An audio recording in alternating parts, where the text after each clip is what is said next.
많은 피난민들이 다 저랑 끌어와서 나라의 기도 전쟁 없이 해달라고 남북 통일되게 해달라고 그러고 안전되게 해달라고 그러고 기도하다 보면 기도문이 열려가지고 밤새도록 기도해도 기도가 안 끊어요.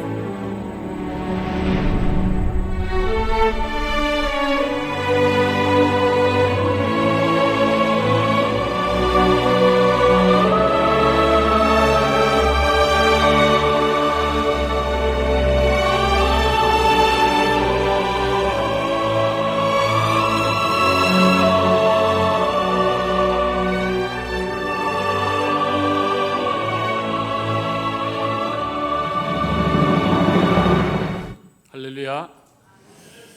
언제나 우리 주님의 사랑과 그 크신 은혜 가운데 안전하시고 주님 주시는 샬롬의 삶을 풍성하게 누리시는 우리 모든 성도님들 다 되시기를 예수님의 이름으로 축복합니다. 오늘은 6.25 74주년을 맞이해서 6.25 기념주일로 지키게 됩니다. 우리 민족을 사랑하신 하나님, 우리 민족을 건국하게 하셔서 대한민국이라는 이름을 주셨고 남과 북이 나뉘어져 엄청난 고통 가운데 분단의 아픔이 있지만 하나님을 향한 믿음의 고백을 통해 하나님이 이루실 복음 통일을 바라보게 하시고 그 복음 통일의 놀라운 은혜가 우리의 기도와 또 우리의 하나님을 향한 아름다운 열정으로 열매 맺게 될 줄로 믿으며 오늘 우리 모두가 6.25를 우리의 마음에 삼고 기억하면서 우리 자녀들에게 또 6.25를 가르쳐 줄 수 있기를 간절히 바랍니다. 오늘 제목을 한민족을 위하여 기도하라고 하는 제목으로 잡아보았습니다. 먼저 한민족이라고 하는 단어의 뜻을 우리가 이해해야 되겠죠.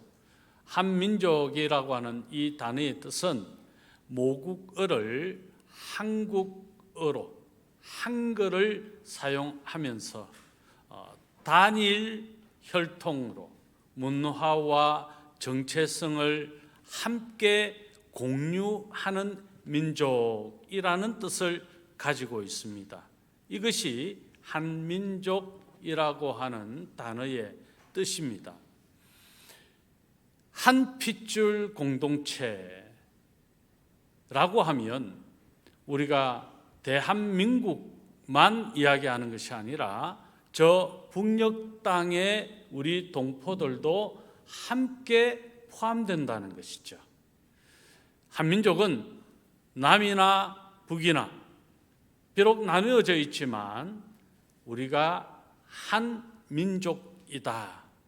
그래서 남쪽, 북쪽 모두가 한 민족이고 제외 교포들 그들도 우리 한글을 모국어로 사용하고 있고 또 한 핏줄 단일 혈통과 비록 사는 문화는 다르지만 어느 곳에 있든지 우리 대한민국의 문화를 부모로부터 이어받으며 또한 그들이 언어를 다른 언어로 쓰고 있지만 언제나 한글을 가르치고 그 한글을 또 가정에서 사용하게 되므로 우리의 정체성을 공유하고 있다고 하는 측면에서 제외교포들도 한민족이라고 말할 수 있다는 것입니다.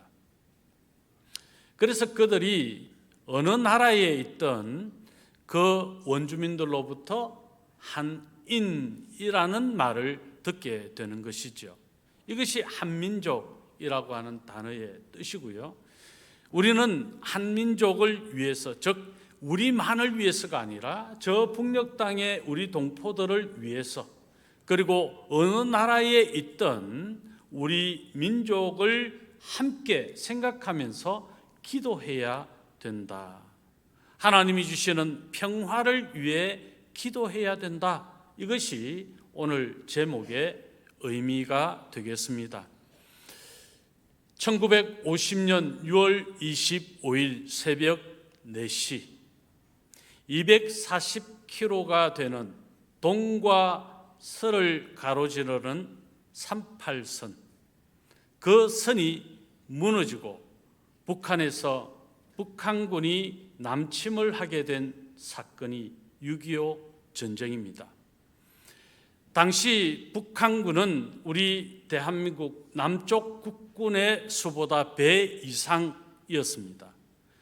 당시에 242대의 T-34라고 하는 탱크를 몰고 남침했습니다. 비행기도 198대를 몰고 이 전쟁, 참혹한 참상을 일으킨 것이죠. 우리 국군이 가지고 있지 못했던 장비들을 북한군은 다 갖추어서 전쟁을 준비했던 터라 일시에 우리 대한민국은 엄청난 전쟁의 화염에 휩싸이게 되었습니다. 곡사포, 고사포, 박격포를 동원해서 엄청난 살상이 이루어지는 끔찍한 전쟁이었습니다. 영화의 한 장면으로도 이 전쟁을 보게 되면 끔찍하게 이룰 수 없는데, 실제 6.25 동란 이 참상을 경험한 우리 부모님들의 이야기를 들어보면 그 참혹함은 이루 말로서 표현할 수 없는 끔찍함의 실상이었다고 말하는 것이죠. 저희 아버님도 올해 92이 되시는데 6.25 동란 전쟁에 참여하신 6.25 참전 용사이십니다. 그때의 이야기를 하면 옆에 전우가 한순간에 사라지고 없는, 이루 말로서 표현하기 끔찍한 그런 모습들이 그 6.25 전쟁을 통해 겪었던 우리 민족의 아픔이라는 것입니다. 그런데 지금 우리 다음 세대, 우리가 지금 대한민국은 세계의 시대를 살고 있다고 어떤 사람들이 이야기합니다. 즉 6.25 동란을 겪었던 시대에 우리 부모님들은 후진국을 살았던 사람들입니다. 그리고 2세, 저는 2세지요. 제가 살았던 시대는 개발도상국을 살았던 시대, 그때의 사람입니다. 그리고 지금 3세대, 우리의 자녀들, 그들은 선진국을 살아가는 세대입니다. 선진국을 사는 세대가 개발도상국의 시대를 산 부모 세대를 제대로 이해할 수 없으며, 할아버지 할머니가 살았던 후진국 시대를 제대로 이해할 수가 없듯이 6.25 전쟁에 대해 3시대, 제3세대는 이해할 수가 없는, 그래서 6.25 전쟁의 가르침도 제대로 이어지지 못했고, 그래서 6.25 전쟁에 대한 생각, 인식, 지식이 상당히 부족한 상황이라 해도 과언이 아닙니다. 그런 측면에서 우리 베트남에서 있었던 월남전, 그때 우리 한국의 정말 많은 군인들이 월남에 파병이 되어서 전쟁을 치렀죠.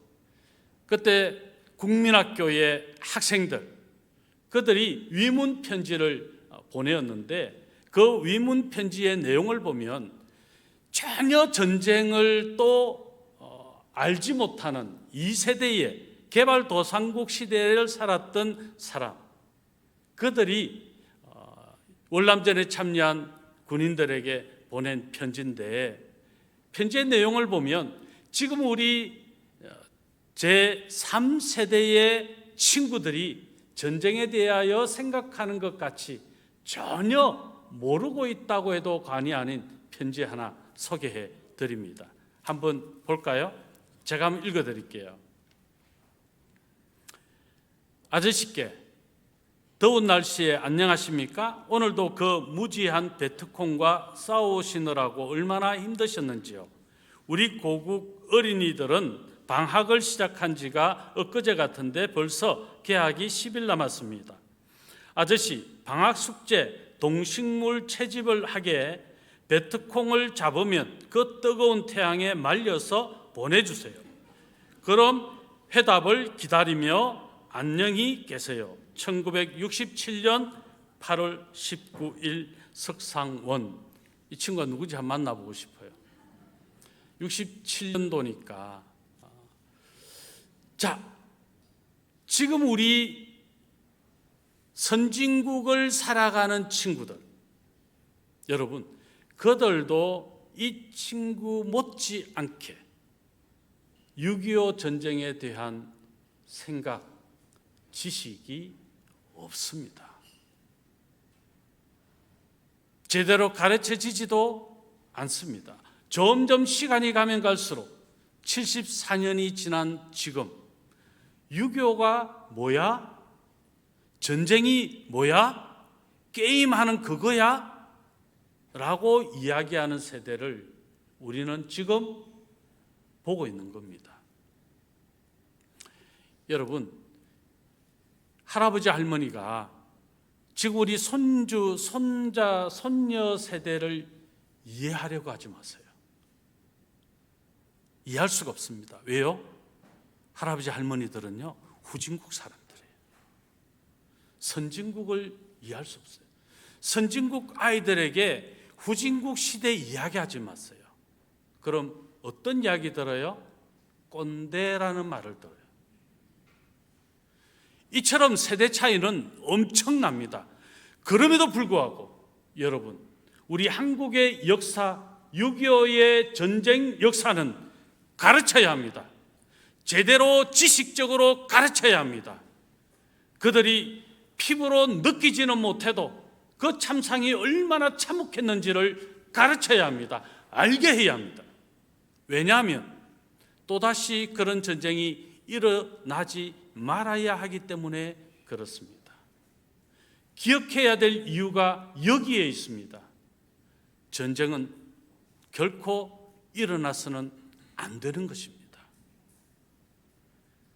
그 끔찍함이 다시 이 땅에 재현되어서는 안 되는 것이기 때문에 그렇습니다. 그래서 전쟁에 대한 생각, 그 지식을 가지고 이 전쟁이 일어나면 안 되겠구나. 선진국 시대를 살아가는 우리 손주들이, 우리 자녀들이 그것을 알고 바르게 그들의 삶을 살아갈 수 있게 해야 된다는 것이죠. 최근에 러시아의 푸틴이 북한을 방문했습니다.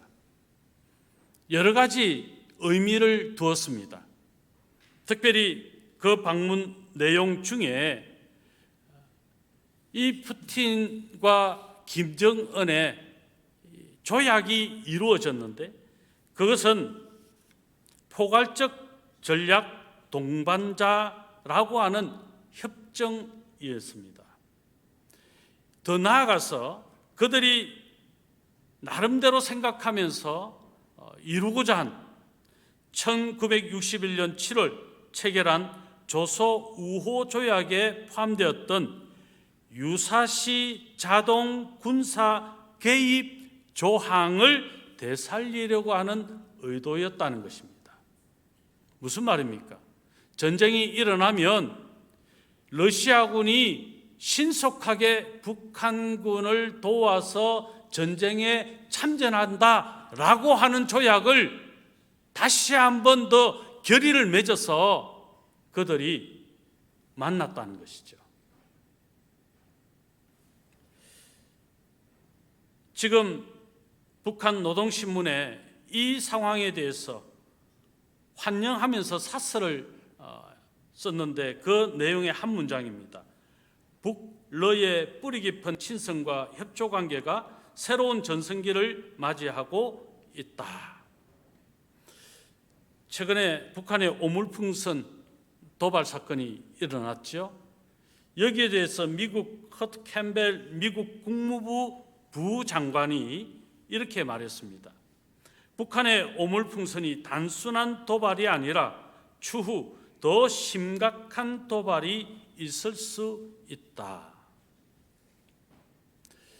지금 일어나는 정세, 이 상황들이 의미 없이 그냥 일어나는 게 아니다. 이 캠벨은 푸틴 러시아 대통령의 반북 소식에 대해서 직접적 언급은 피했지만 북한과 러시아의 거래에서 북한이 무엇을 받을지는 매우 우려된다.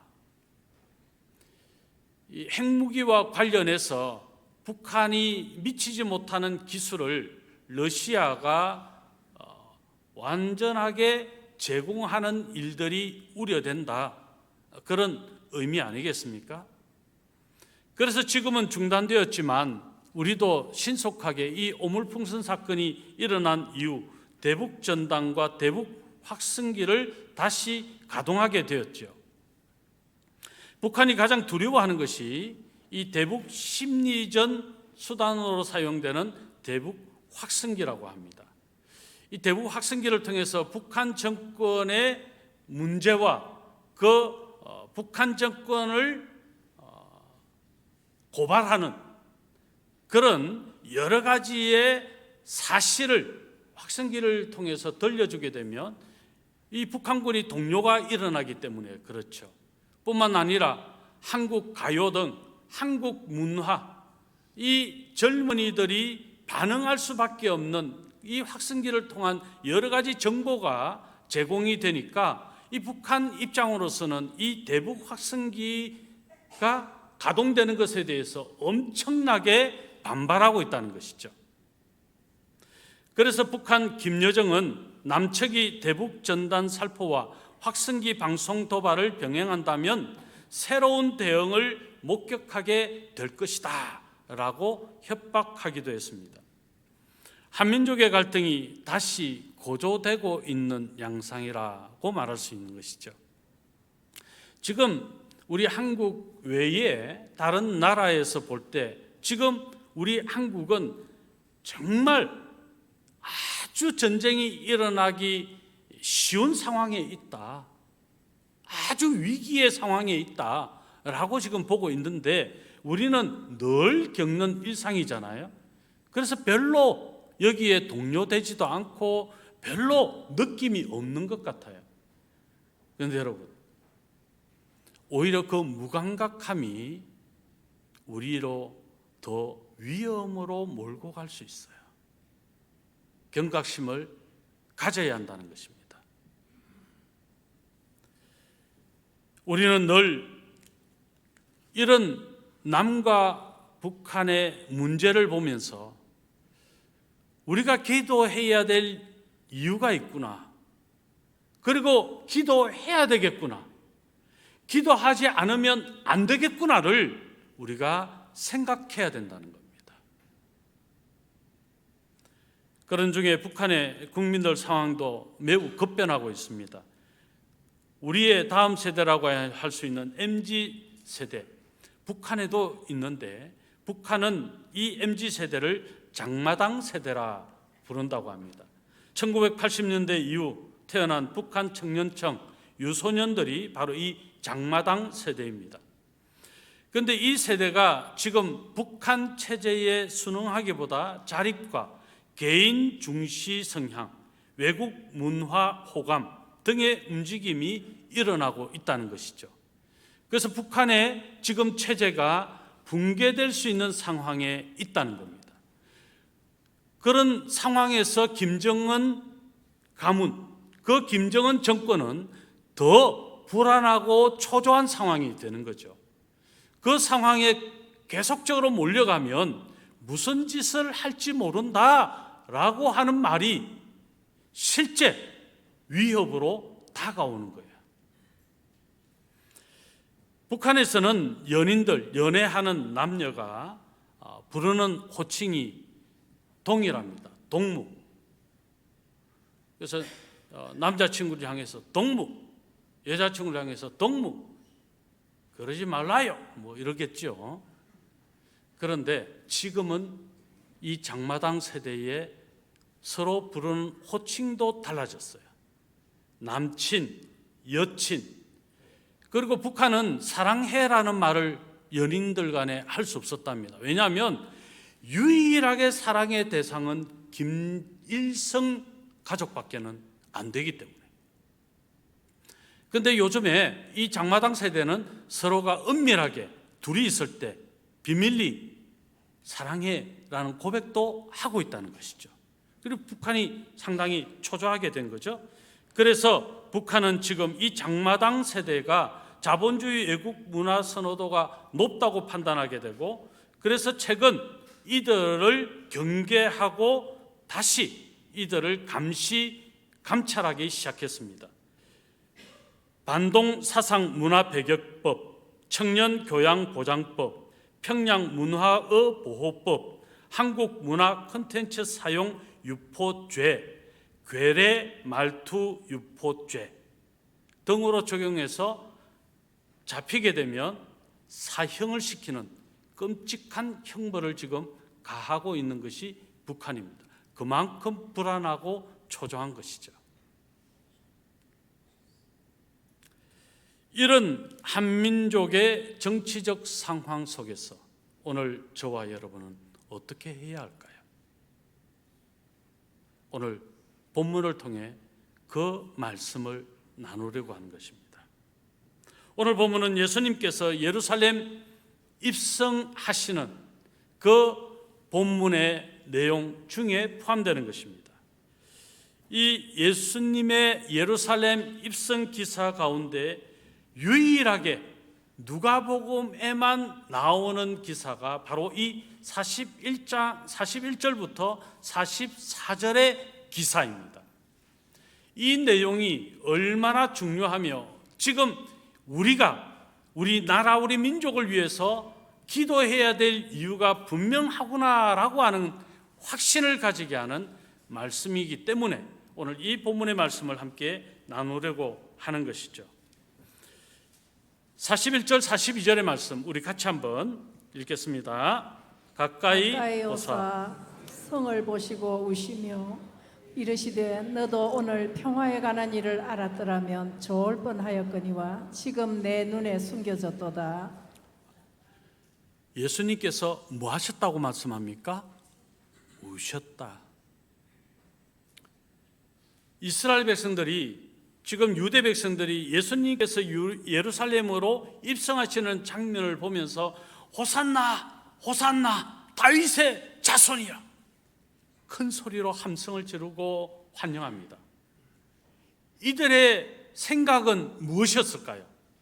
예수 그리스도가 메시아라고 하는 사실을 두고 이스라엘이 로마로부터의 완전한 해방, 독립을 이루는, 즉 이스라엘의 정치적 해방을 바라보면서 메시아 왕국이 건설된다 라고 하는 기쁨으로 환호하는 것입니다. 그런데 예수님은 이스라엘의 정치적 해방에 관심이 없으십니다. 예수님은 오히려 하나님의 나라가 이미 이 땅에 시작되었고 그 하나님의 나라가 완성될 것을 바라보시면서 이스라엘의 문제를 지적하시는 것입니다. 지금 너희가 내가 주는 평화를 누리지 못하는 그 이유에 대하여 너희가 먼저 알아야 된다고 하는 이 강력한 경고가 이 말씀이라는 것이죠. 예수님이 왜 우셨습니까? 예수님으로 말미암아 이루어지는 평화, 샬롬의 의미를 알지도 못한 채 부정하고 부패하고 범죄하고 하나님을 거역하고 우상 숭배하는 그들이 샬롬을 꿈꾸고 있기 때문에 하나님은 더 근본적인 그들의 죄악에 대하여 회개해야 하는데 그 회개하지는 않고 오히려 그들은 그들의 꿈, 야망, 욕망을 채우려고 이스라엘의 정치적 해방, 이것을 생각하는 그 모습을 보실 때 예수님은 우실 수밖에 없었다는 거예요. 원어상으로 보면 여기 예수님이 우셨다라고 하는 것은 괴로움으로 가슴을 찢듯이 통곡하며 절규하며 우시는 것을 말하는 거예요. 이스라엘의 범죄를 보면서 그 범죄의 실상에서 돌이키려고는 하지 아니하고 오히려 그들의 기득권 세력들은 더 많은 것을 누리려고 하는 이 죄악의 상황을 예수님이 보면서 우셨다는 거예요.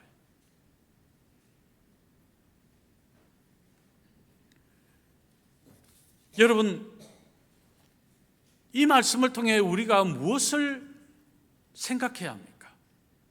우리는 과연 죄악에 대하여 민감하고 있습니까? 우리는 과연 우리 대한민국이 안전할 것이라고 막연하게 생각하고 있으면서 하나님이 아닌 다른 하나님보다 더 사랑하는 것을 우상화시키고 세속화되어져 가고 범죄하고 있지는 않습니까? 만약 그렇다면 이스라엘 백성들이 범죄하고 있는 모습, 예수님이 우실 수밖에 없는 그 모습, 그것이 지금 우리의 삶의 영역에도 여전히 그렇다라고 말할 수밖에 없는 것이죠. 41절로 44절의 말씀을 이해할 수 있어야 합니다. 이 말씀은 당시 주후 33년 누가에 의해서 예수님의 예언이 선포되어졌습니다. 예수님은 37년 뒤, 즉 주후 70년 예루살렘 성이 로마에 의하여 완전히 멸망될 것을 예언한 거예요. 너희가 여전히 우상을 숭배하고 너희가 여전히 하나님을 믿는다고 하면서 더 악을 행한다면 37년 뒤 주후 70년 로마에 의하여 이 예루살렘은 황폐하게 될 것이다. 멸망당할 것이다. 참혹하게 될 것이다. 그 예언을 지금 하시는 거예요. 예수님이 우심으로 너희가 다시 그 죄에서 돌이켜 울어야 한다. 너희가 회개해야 한다. 너희가 기도해야 한다. 예수님은 지금 그 말씀을 이 예언을 통하여 하시는 거예요. 주 66년 유대 땅에 로마를 향한 반란이 일어나게 됩니다. 그래서 베스파시안 장군, 로마 장군이 군단을 이끌고 그의 아들 티투스와 함께 이 반란을 진압하기 위해 유대 땅 예루살렘으로 오게 됩니다. 그런데 그 당시에 로마의 상황도 좋지 못했습니다. 네로 황제가 죽고 난 이후에 그 안에서도 반역하는 일들이 계속 일어났던 것이죠. 그래서 이 베스파시안 장군이 다시 로마로 갑니다. 그리고 로마의 모든 정치적 상황을 안정시키고 그가 로마의 황제로 등극하게 됩니다. 그가 이제 황제가 되니까 그의 아들 티투스를 유대 반란군을 진압하라고 군단을 또 이끌어서 보내게 되죠. 그래서 로마 군대에 의해서 예루살렘은 포위되기 시작합니다. 그리고 5개월 동안 예루살렘 성 안에는 참혹한 배고픔이 있었고 목마름이 있는 그 참혹함뿐 아니라 이었고 5개월 뒤 이 티투스 장군이 이끄는 로마군에 의해 예루살렘은 정말 모든 주민들, 거민들이 살상되는 것 같은 끔찍한 일이 벌어지게 된 것이죠. 그리고 9만여 명의 포로들, 그들이 잡혀가고 로마로 끌려가고 노예가 되는 이 베스피안 장군과 티투스 장군의 이 흉상인데 우리 한번 사진을 잠시 한번 볼까요? 예. 여러분 볼 때 왼쪽이 이 베스파시안 장군입니다. 그리고 오른쪽이 티투스 장군. 둘 다 이제 대를 이어 로마의 황제가 되죠. 이 티투스 장군에 의해서 유대가 완전히 함락이 되고 멸망을 당하게 된 겁니다. 엄청난 학살이 이루어진 것이죠. 그렇게 멸망당한 예루살렘의 성전에 있었던 금은 보화, 예루살렘에 있었던 모든 보물들이 다 로마로 전리품이 되어서 가져가게 되죠. 그렇게 해서 세워진 건물이 하나 있습니다. 콜로세움이라는 건물입니다. 사진 한번 볼까요? 예루살렘의 모든 보물, 모든 금은 부화를 다 로마가 가져가고 그것을 가지고 이 건물이 세워지고 이 경기장 안에서 참혹한 예수 그리스도를 믿는 그리스도인들이 사자의 밥이 되고 화형을 당하고 끔찍한 일들이 벌어진 겁니다. 그때 끌려갔던 3만 7천여 명의 유대인들은 이 건축물을 짓는 일, 그래서 엄청난 죽음이 있는 이 건물을 짓는 일에 사용되었던 것이죠. 당시 티투스가 개선 행진을 했던 이 콜로세움 바로 옆에 개선문을 함께 건축했습니다. 개선문 사진도 한번 볼까요? 얼마나 웅장한 모습입니까? 대단한 이 승리를 그냥 환호하면서 만끽하면서 개선한 모습을 연상할 수가 있는 것이죠. 이 개선문에 여러 가지 흉각, 조각상들이 있는데 그 조각상, 다음 사진 한번 볼까요? 이 사진은 예루살렘 성이 함락되는 모습을 조각화해서 이 개선문에 만들어 놓은 것이죠. 이 모습을 유대인들이 본다면 얼마나 가슴이 찢어지는 고통이 있었을까? 6.25는 그런 것입니다.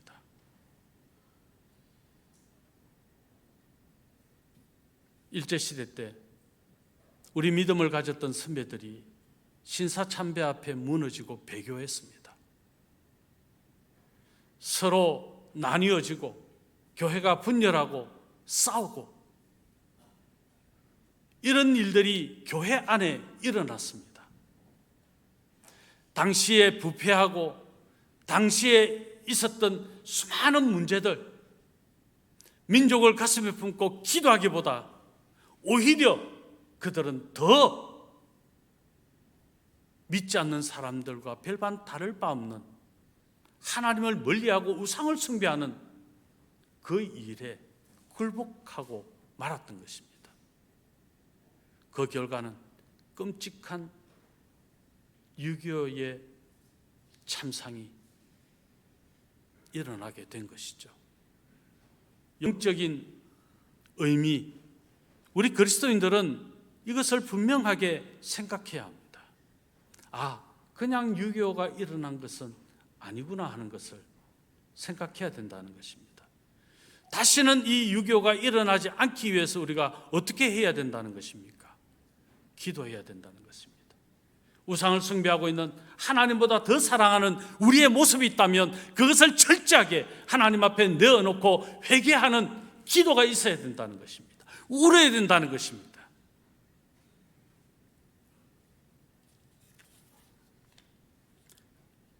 예수님은 42절에 평화에 관한 일을 말씀하셨습니다. 그럼 이 평화에 관한 일이 무엇이라는 것일까요?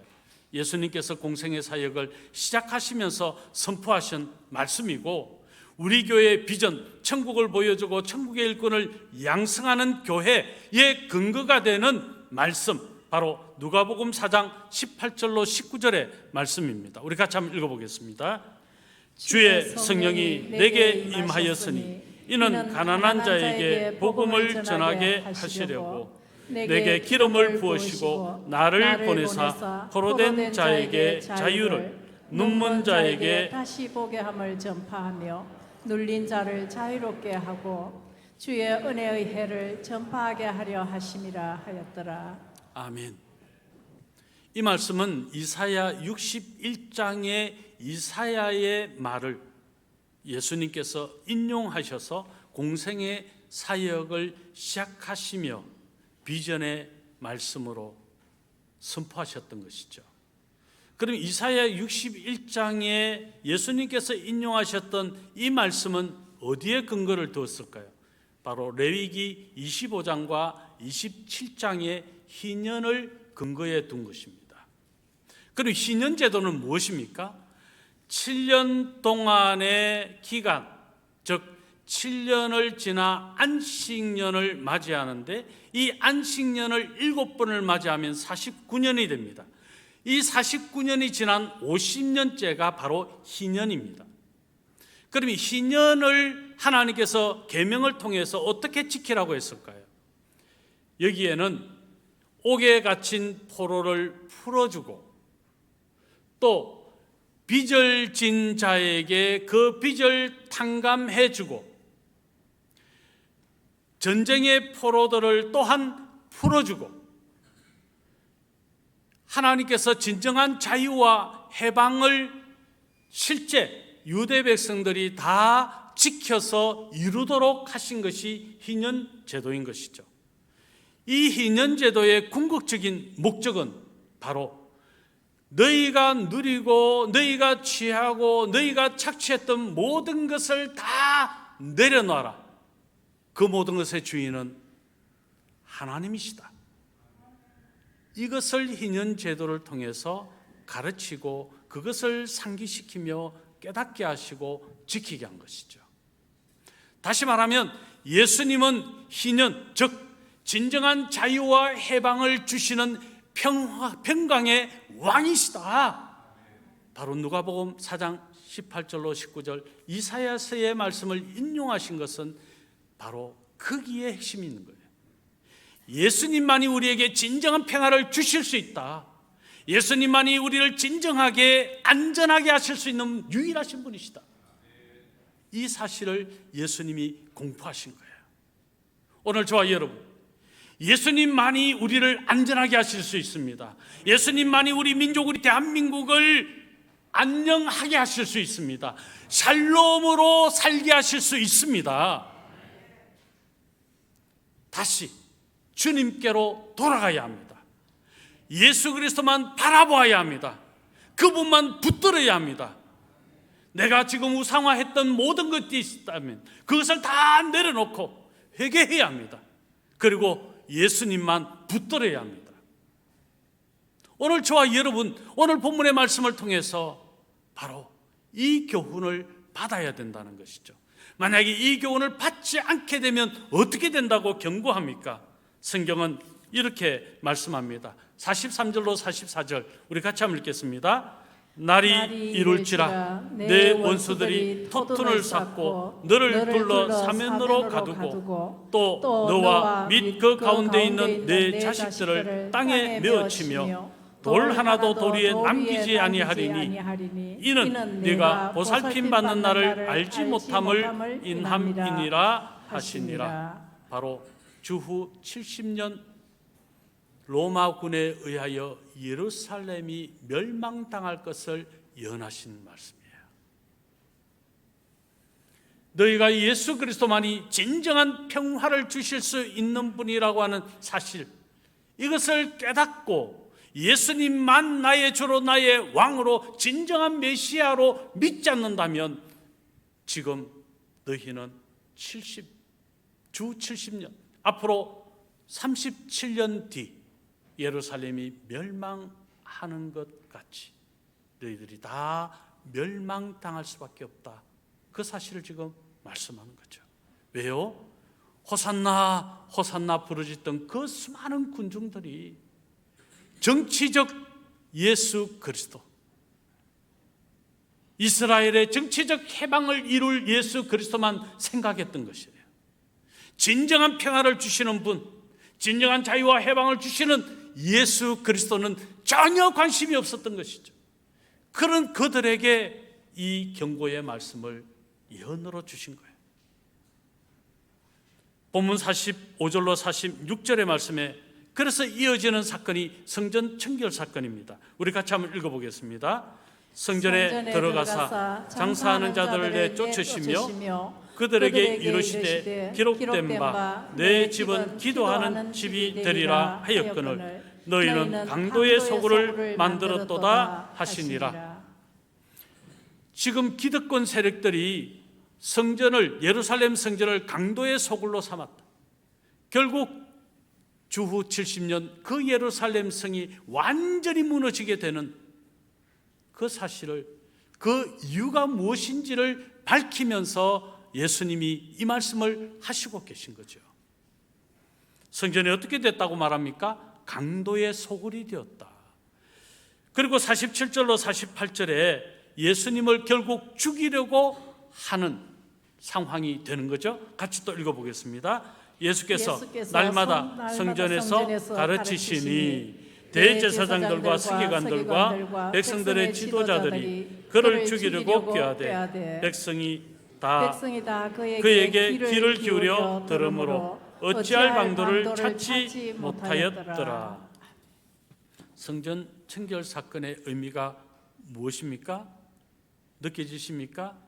당시 제사장, 서기관, 종교 지도자들로 구성된 산헤드린 공의회의 이 부패의 실상이 지금 고발되고 있는 것이죠. 이들은 종교적인 지도층이었고 정치적인 지도층이었습니다. 이스라엘의 정신이었고 유대 민족을 이끌어가는 가장 중요한 지도자 계층이었어요. 그런 그들이 얼마나 부패했는가. 예루살렘의 성전에 예배하는, 제사하는 이 일을 오히려 이용해서 서민들, 가난한 사람들을 착취해 왔다는 거예요. 자, 어떤 것들이 있습니까? 환전하는 사람들이 있었습니다. 그리고 짐승을 파는 상인들이 있었습니다. 그들이 성전 앞에 있어서 제사를 드리기 위해서 환전하는 일을 통해 수익을 얻었습니다.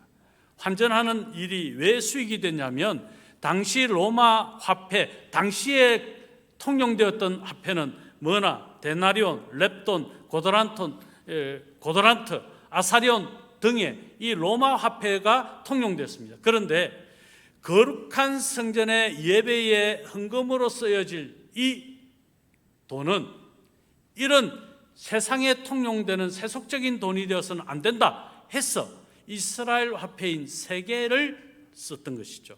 이 세겔을 환전, 바꿔주는 일을 한 겁니다.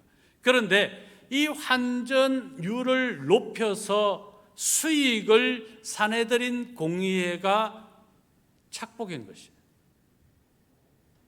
종교활동을 통해서 부정축제를 한 것이죠. 뿐만 아니라 그냥 웬만큼 사는 사람들은 소를 제물로, 그 다음 양과 염소를 제물로, 또 가난한 사람들은 비둘기를 제물로, 그것도 하기 힘든 사람들은 곡물을 하나님 앞에 제사 제물로 드렸어요. 그렇게 하나님이 정하신 이 법을 또 교묘하게 이용해서 비둘기 한 쌍을 제물로 드리는데 지불해야 될 돈이 한 사람의 하루 품삯을 받을 정도로, 한 사람의 하루 품삯 1데나리온을 지불해야 비둘기 2마리를 사서 제물로 드릴 수 있는. 그런데 당시의 사람들은 너무 가난했어요. 그런데 그런 가난한 사람들까지도 이 자신들의 수익을 얻기 위해서 착취했다는 거예요. 얼마나 부패하고 얼마나 끔찍한 죄악상입니까? 예수님이 지금 그것을 성전 청결 사건을 통해서 경고하시고 지적하시는 거죠. 너희가 이렇게 범죄하구나. 너에게 이런 악이 회개되어져야 된다. 지금 예수님이 그 사인을 주시는 거예요. 그런데 그들은 돌이킵니까? 아닙니다. 결국 돌이키지 아니하고 37년 뒤 예루살렘은 완전히 멸망하게 된 것이죠. 그럼 우리가 무엇을 위하여 오늘 예수님이 우신 것 같이 울어야 하는가? 이제 말씀을 마무리하면서 우리가 울어야 될 이유가 무엇인가를 우리가 한번 떠올려 봐야 됩니다. 우리가 무엇을 위하여 기도해야 되는가 하는 것이죠. 그것은 우리 민족과 우리 자녀 세대를 위하여 울어야 합니다. 기도해야 합니다. 누가복음 23장 28절의 말씀 우리 다 같이 한번 읽겠습니다. 예수께서 돌이켜 그들을 향하여 이르시되 예루살렘의 딸들아 나를 위하여 울지 말고 너희와 너희 자녀를 위하여 울라. 십자가를 지고 골고다로 올라가시는 예수 그리스도를 따르는 여인들의 눈물을 보시고 예수님이 하신 말씀입니다. 예루살렘의 딸들아. 이 말은 더 예루살렘의 모든 거민들을 지칭하는 말씀이고, 또 이 말은 오늘 저와 여러분 대한민국을 사는 성도들에게 주시는 말씀입니다. 우리의 나라, 우리의 민족을 안녕하게 하기 위해서, 샬롬이 온전히 이루어지게 하기 위해서 우리가 뭐 해라고요? 울어야 된다는 거예요. 기도해야 된다는 거예요. 무엇에 대하여? 우리의 죄악에 대하여 낱낱이 하나님 앞에 고하며 회개해야 된다는 거예요. 그러지 않으면 우리도 안전하지 않습니다, 여러분. 우리도 경각심을 가지고 기도해야 될 이유, 회개해야 될 이유가 있다는 것입니다. 이 말씀도 주후 70년 일어날 예루살렘 멸망을 예수님이 예언하신 동일한 의미를 가진 말씀이에요. 너희가 회개하지 아니하면 결국 너희도 망할 수밖에 없다. 그러므로 성도 여러분, 결론은 이것입니다. 대한민국을 사랑하십니까? 여러분들의 자녀 세대를 사랑하십니까? 그렇다면 우리가 우리의 죄와 우리 가족의 죄와 우리 교회의 죄와 우리 나라 우리 민족의 죄와 세계 열방의 죄를 우리의 가슴에 안고 회개하며 기도해야 합니다. 오늘 오후에 예배가 없습니다. 우리 교회는 수영구 모든 교회들이 모여서 이 기도의 자리, 구국 기도회를 오늘 하게 됩니다. 여러분 중에 참여하지 못하실 분도 많이 계시겠죠. 저는 부탁합니다. 나라와 민족을 사랑하는 마음으로 가급적이면 그 기도의 자리에 함께 해 주십시오. 이것이 우리 나라를 살리는 것이고 우리 자녀들을 살리는 것입니다. 예수님 말씀하십니다. 너희와 너희 자녀들을 위하여 울어라. 예수님이 먼저 우셨습니다. 그런 비통한 상황을 보고 우리 예수님이 우셨습니다. 예수님이 우셨던 것 같이 우리도 우리 민족과 우리 자녀들을 생각하며 울어야 합니다. 1세기 요세푸스라고 하는 유대 역사가가 남겼던 기록의 말씀을 제가 읽어드리고 말씀 맺겠습니다. 예수라는 지혜로운 사람이 있었다. 그는 사람들로 하여금 기쁜 마음으로 진리를 받아들일 수 있게 만드는 선생이었다. 그는 수많은 유대인뿐 아니라 이방인까지도 그의 곁으로 끌어들였다. 그가 바로 그리스도였다. 빌라도가 유대 지도자들의 요청에 의해서 그를 십자가에 달려 죽게 했다. 그의 이름을 본 그리스도인이라고 불리는 사람들이 오늘날까지도 남아 있다. 저와 여러분이 그리스도인입니다. 그리스도인이 회개하고 기도할 때 우리의 자녀들이 살고 우리 민족 대한민국이 삽니다. 기도하겠습니다.